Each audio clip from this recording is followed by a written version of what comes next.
greetings, and a curious welcome back to the dusty Codex. Today, we delve into one of history's most tantalizing and terrifying riddles.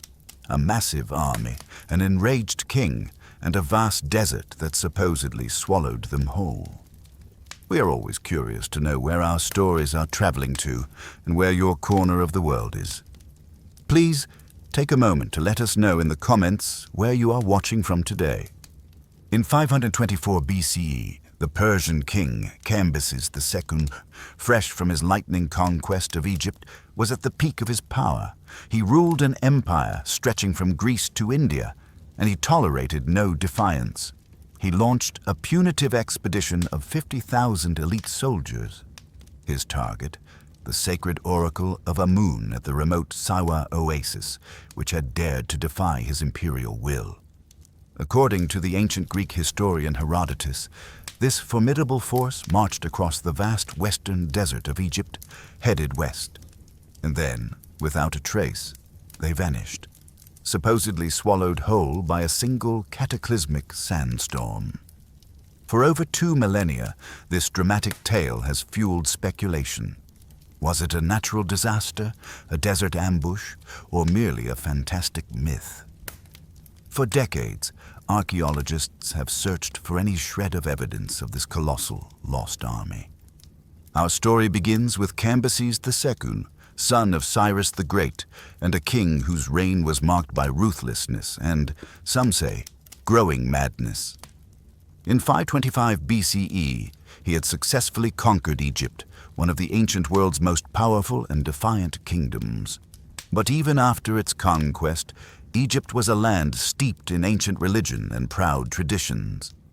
When the Oracle of Amun, located in the remote Siwa Oasis, dared to predict a short reign and a tragic end for the Persian king, Cambyses was enraged. The Oracle of Amun was one of the most revered religious sites in the ancient world, a place of immense spiritual power. Defying it was unheard of, but Cambyses saw it as a personal insult to his divine authority as King of Kings. He immediately dispatched 2 massive expeditions. One, a naval fleet to conquer Carthage, which failed due to the Phoenician fleet's refusal. The other, a land army of 50,000 elite soldiers, was sent directly into the heart of the western desert to utterly destroy the Oracle of Amun and its defiant priests. Our primary source for this extraordinary tale comes from the father of history, Herodotus. Writing nearly a century after the supposed event, circa 440 BCE, Herodotus journeyed to Egypt and meticulously recorded what he heard. He tells us that Cambyses' army departed from Thebes, modern Luxor, then marched for 7 days across the desert to the oasis of El Karga. From there, they turned west, a perilous journey into the vast, uncharted sands. After crossing another significant stretch of desert, they eventually reached an oasis, likely Dakhla or Farafra. Here, Herodotus says, they encountered local guides and likely resupplied. But then, according to Herodotus, disaster struck. As they were breakfasting, a great wind arose from the south, bringing with it masses of sand which buried them all. A single cataclysmic sandstorm, a simoom, swallowed the entire host. 50,000 men gone in an instant. To understand the plausibility of Herodotus' account, one must understand the desert itself. The western desert of Egypt is not a gentle place. Its scale is immense, its conditions brutal. The region is prone to simoons and hayboobs, intense, localized sandstorms that can appear suddenly, turning day into night, carrying millions of tons of sand and reaching wind speeds of over 100 kilometers per hour. An army of 50,000 men and their animals would require enormous amounts of water and supplies. Such an expedition would be highly vulnerable, tied to a tenuous supply chain across vast, empty distances between scarce water sources.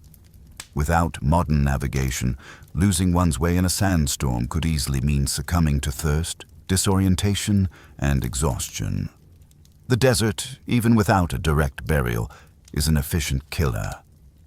50,000 men vanished without a trace, a single terrifying gasp of wind. It's a tale that chills the blood and fires the imagination. Herodotus heard it, and through his pen it became an enduring legend, the desert's whispered secret. But is it true? Could such a colossal force simply vanish? Or did the desert hold more than just the elements? Perhaps a more human threat awaited Cambyses' hubris. If these stories, where the sands of time bury both armies and answers, leaving behind only tantalizing questions, are what you seek, I invite you to subscribe to the Dusty Codex. Your support allows us to continue unearthing these profound riddles of our shared past.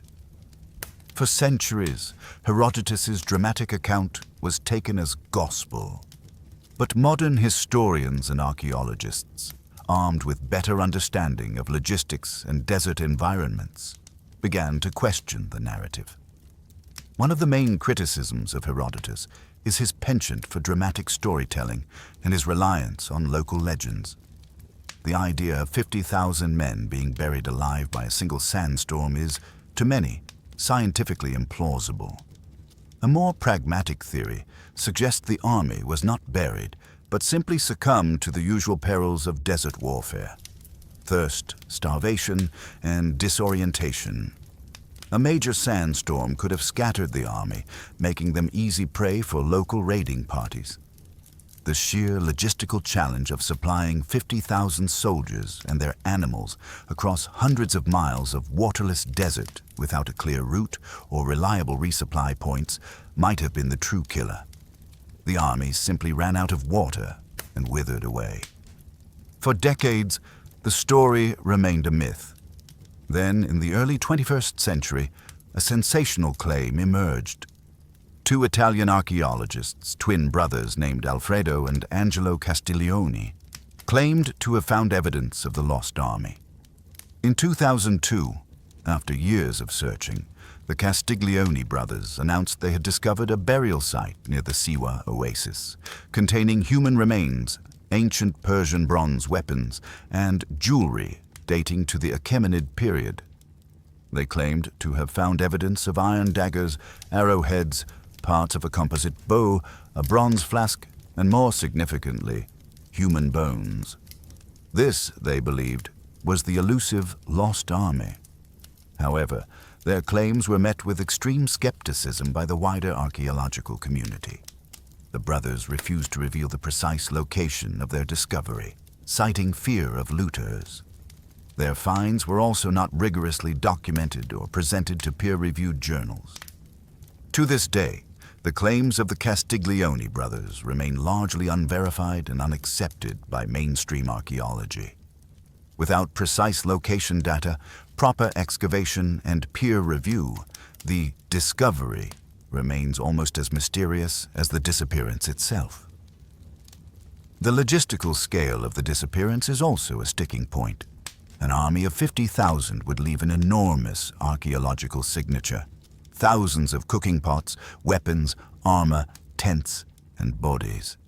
It is difficult to believe such a vast amount of material could simply be lost. The desert, while capable of preserving, is also a master of concealment. Shifting dunes can bury sites for millennia, only to reveal them again, briefly, before reclaiming them. Finding a specific site in an area the size of a small country is incredibly challenging. Geophysical surveys and satellite imagery have probed the western desert extensively, but no conclusive evidence of a large-scale Persian military encampment or mass grave has ever been widely confirmed. Cambyses II himself died shortly after the supposed disappearance of his army in 522 BCE, possibly by his own hand or in a suspicious accident. The tale of the lost army became intertwined with the narrative of his tyrannical and ultimately doomed reign. So, what truly happened to the lost army of Cambyses? Did they vanish in a dramatic sandstorm, as Herodotus claimed? Did they simply succumb to the slow, agonizing death of thirst and starvation, their bodies scattered and consumed by the desert? Or was the story simply a convenient myth, a historical embellishment designed to explain away a colossal logistical failure? For now, the sands hold their secret, while the exact location of 50,000 vanished soldiers might forever elude us. The story itself remains a powerful testament to the unforgiving nature of the desert, the hubris of kings, and the enduring power of historical mystery.